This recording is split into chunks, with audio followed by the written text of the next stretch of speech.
So my name's Hayden Groves. I'm here at the College of West London. I'm going to be doing a masterclass for the students. I've picked a dish that's out of Back in the Saddle, my award-winning charity cookbook. And I've picked that dish, tiramisu, because it's very popular and for me was something that we had when we were in the Veneto region, so that's near Venice in Italy. And it's a dish that I think is misunderstood in the UK, whether it's the addition of, I've seen it with chocolate cake, with cream, with bananas even.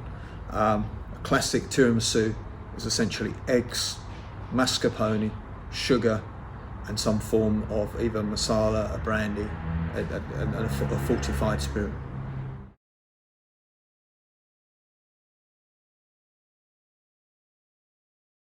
So we start off making the tiramisu by separating the eggs. We're using free-range eggs, line stamped, very important because they're inoculated against salmonella. However, we are making a Italian meringue, so we are cooking the egg whites with one part of the stage, and with the yolk we're doing a sabayon. So firstly we make a sugar syrup. For this recipe we're using 70 grams of caster sugar, 40 grams of water, and we just create a syrup to 118 degrees. In the meantime, we start whisking up the 4 egg whites. I'm going to be using a hand whisk today because it's a little bit easier for the small volume. We pour in the sugar syrup very slowly in while we're whisking up, so the egg whites are already at soft peak, and then we'll carry on whisking until the sugar syrup has been added and the meringue is almost gone cool, and that's our Italian meringue.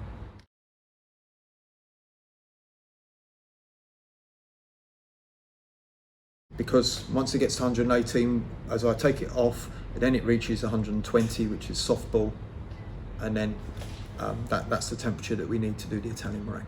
And again, you could be using just egg whites folded in, but I also feel with the Italian meringue, I'm adding the sugar element, but as in the egg white that's already dissolved, rather than caster sugar or icing sugar into the mascarpone. And I've given stability to the egg white as well. And thirdly, I'm cooking the egg white by adding the sugar syrup. I think with everything, you've got very important that you separate your eggs properly. If your whites aren't going to whisk if there's any specks of yolk in there, so just be careful. Take a couple of extra seconds. Don't rush your separating your eggs, because if you do, it's hard work scooping out a bit of yolk from your egg white.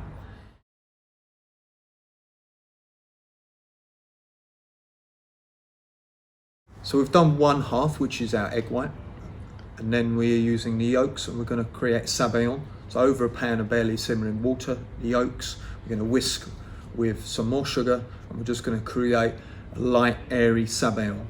And that's our other part of our egg that goes into. So we're using the whole egg, but we're splitting it. One half for meringue, and the other half as a sabayon. Sabayon is just essentially a light, airy yolk with the addition of sugar and a flavouring, but we're not adding the flavouring because the flavouring is going to come later in the mascarpone. You just need to be careful how you control the heat. You don't want the base of the bowl to be directly in contact with the water, because you just want to create steam. It's a steam jacket, so you just want to create warmth there, and it helps with the volume and you're cooking the yolks. Your yolk, you'll just want to watch the temperature underneath. You don't scramble those yolks, because it could, and quite helpful is like a tablespoon of water just to give a little bit more volume to your yolks, and just whisk and keep whisking and just watch the temperature. It's almost better to start off slightly slower and then build up the temperature rather than being hot, and you'll find that it's a bit like making a hollandaise sauce. You don't want to be having scrambled egg around the edge of the bowl.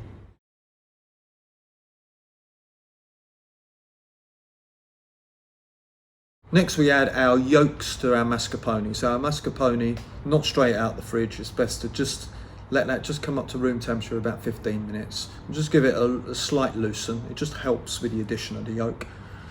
We add our yolk in the form of our sabayon next to our mascarpone, and again you can be quite vigorous with that. And then we add our Italian meringue, and then we start folding that. And we'll do that in 3 stages. First can be quite aggressive, just getting the mascarpone and egg yolk mix used to the lightness of the meringue, and then we add the meringue. again in 2 further stages. Mascarpone is essentially a very light, creamy cheese. It's an Italian soft cream cheese. It's a very neutral, milky flavour, essentially.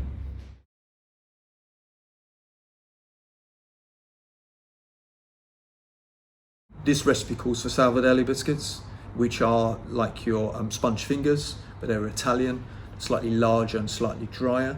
Here we're using homemade sponge fingers that the students have made.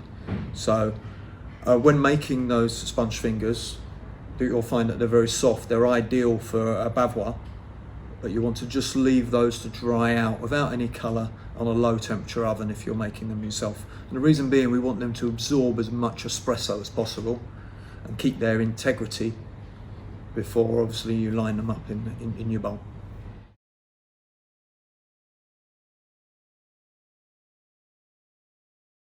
Good coffee. You don't really want to be using any instant, but instant you can if it's a good quality instant. It needs to be strong. We flavour that with some masala or some brandy, and so it just had some little warmth to it, and you soak just until you can see that the sponge finger is well absorbed, and you line those out in the bottom of your bowl.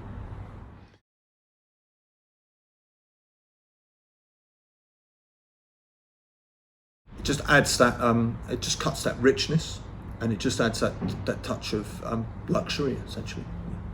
Very much less is more. You don't want to be eating that tiramisu and you get through that creaminess and suddenly get lots of raw alcohol. And it just needs to be there as a pleasing tone. It complements the coffee and adds a dimension to the creamy mascarpone mix.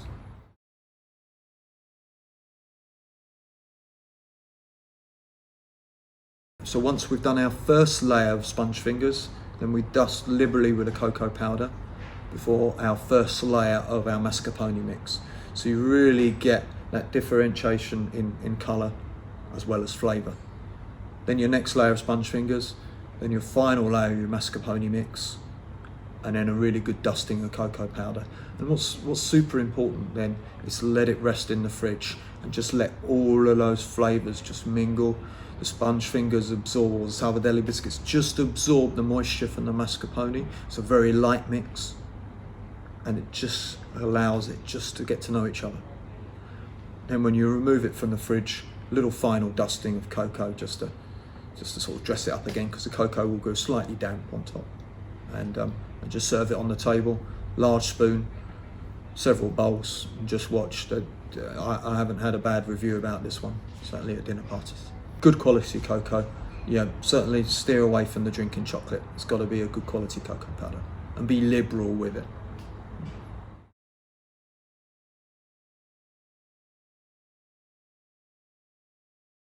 So I won National Chef of the Year in 2013, sort of the pinnacle of my career really, just to be included in some of those household names such as Gordon Ramsay, and be in the Hall of Fame is just, it was just a dream come true really. And I think I never gave up. It was my 4th time of entering, 3rd time in a final. I got 3rd before, but to stand on the top step was just absolutely amazing. And I suppose what it allowed me to do is leverage some of that success I had in 2013, that when I rode the Tour de France in 2015, one day before the pros, it certainly helped with my fundraising.